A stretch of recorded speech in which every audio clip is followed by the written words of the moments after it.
Les Blancs ne vont pas à l'église, mais ils sont développés.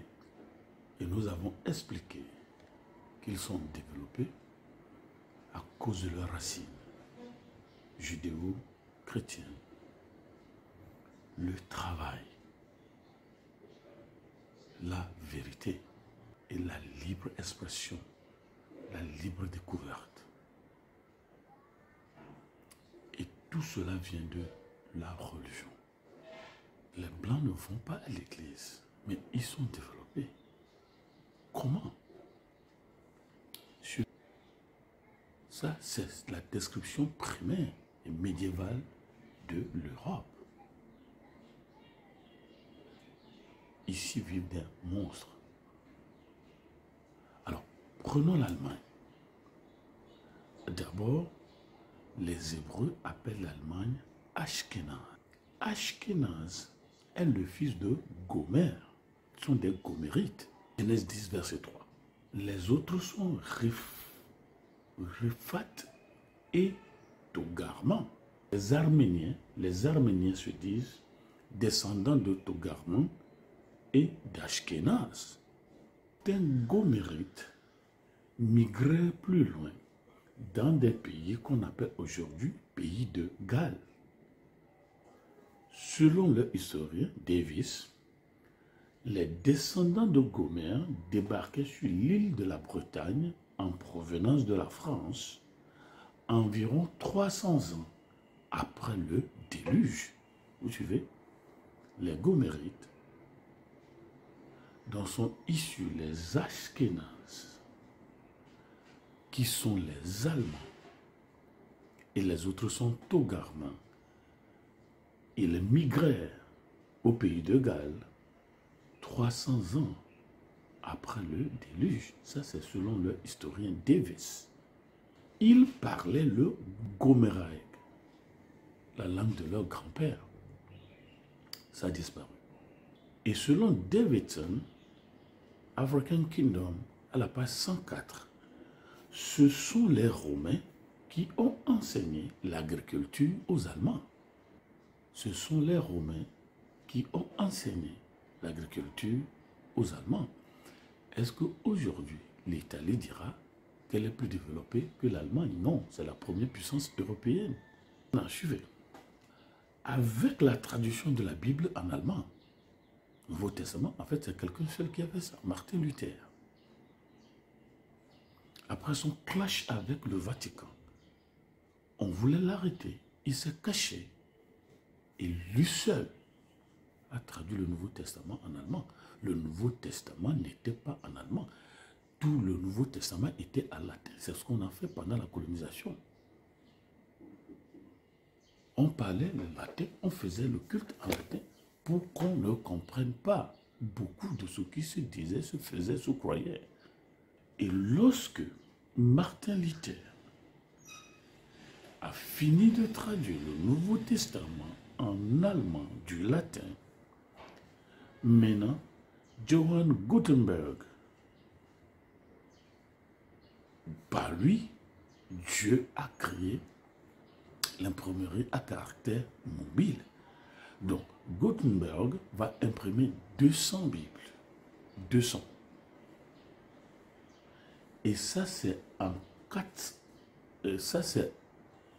1455. 1455. Alors, 48 de ces Bibles sont encore en existence, dont 3 à New York, à Pierpont Morgan Library. Les amis, on ne vous raconte pas des histoires, ce sont des choses vraies. En 1455, Gutenberg a imprimé 48 Bibles et vous allez à New York, Pierpont Morgan Library, vous pouvez toujours voir 3 Bibles de ces Bibles que Gutenberg a imprimées en 1455. Alors, une fois la Bible traduite en allemand, la Réformation, les réformateurs vont lancer de vastes campagnes d'éducation, d'alphabétisation fonctionnelle à travers l'Allemagne et la plupart de l'Europe. Comme ils pouvaient lire, Ils ont alors écrit des pamphlets, des magazines, des poèmes, des livres sur l'agriculture, le ménage, l'architecture. Les idées se propageaient et des idées novatrices se créaient. Ce fut un défi lancé à l'histoire. C'est ça le problème de l'Église en Afrique, qui ne pense que mauvais esprit. Qui ne pense que mauvais esprit. On ne parle pas agriculture. On ne parle pas poème, alors qu'il y a poème dans la Bible. On ne parle pas agriculture, alors qu'on a donné la terre.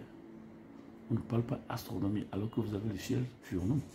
On dit, il ne faut pas faire ça. Il faut attendre Jésus venir. Maintenant que les gens ont commencé à lire la Bible dans leur propre langue, ils ont compris le concept du sacerdoce de tout le monde, de tous les croyants. Tout le monde est prêtre. Donc, c'est comme ça qu'en apprenant à lire la Bible, un nombre incalculable commençait à réfléchir, développer des idées pour créer de la richesse, pour changer la vie de plus d'un an. Bon, une classe moyenne naquit et toute la nation devint riche lorsque la majorité de la population commença à pratiquer l'évangile holistique de la Bible. Mes amis, le ministère de Jésus est holistique. Jésus s'est occupé de tout homme et de tout l'homme. Domaine physique, intellectuel, émotionnel, social, spirituel et financier. Il y a 6 domaines. L'évangile holistique, compris et lancé par l'Allemagne, à partir de la compréhension holistique de la Bible, va embraser toute l'Europe.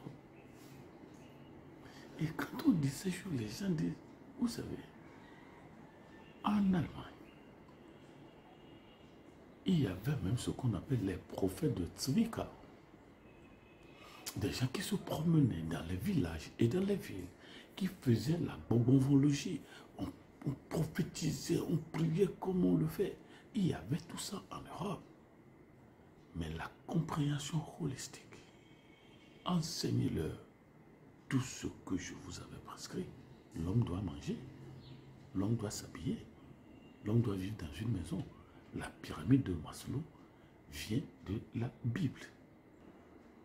Ça va entraîner alors la renaissance. On ne vous a jamais dit ça. C'est la compréhension holistique de la Bible qui va entraîner la renaissance. Une nouvelle manière de penser. Bon, même si cela a créé ce qu'on appelle des philosophies libérales, qui disent oui, on n'a plus besoin de Dieu, ça fait leur affaire.